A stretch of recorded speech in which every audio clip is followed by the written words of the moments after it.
Il-Ministru tal-Ġustizzja Jonathan Attard baqa' jiddefendi lil Angelo Gaffa u lil Victoria Buttigieg wara li ġew implikati f'allegat cover-up li qed iseħħ fil-każ tal-Pilatus Bank. Mistieden fuq il-programm tar-radju preżentat mill-professur Andrew Azzoppardi biex jgħaddi l-kummenti tiegħu rigward il-ktieb ippubblikat minnu Tara Aquilina dwar l-iskandlu tal-Bank Pilatus, Attard sostna li l-istituzzjonijiet ta' pajjiżna qed jaħdmu kif suppost fil-waqt li tenna li hu għandu fiduċja kbira fl-Avukat Ġenerali.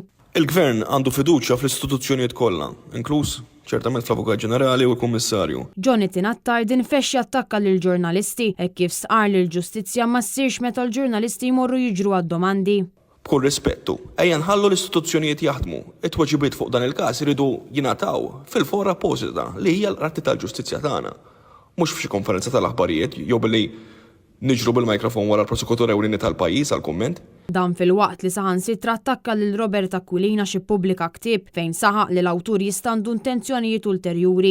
Andrew Azzoppardi sostna li l-Kummissarju tal-Korp tal-Pulizija Angelo Gaffa issemma diversi drabi f'intervisti li kellu ma' nies varji għaldaqstant kif inhu xieraq u stiednu fuq il-programm sabiex jiddefendi jismu quddiem l-allegazzjonijiet li qed isiru. Stedina li waqgħet fuq widnejn torox għal diversi drabi. Għaldaqstant Azzoppardi staqsa li Gaffa qed jaħrab milli jikkummenta jew saħansitra jipprova jnadda fismu.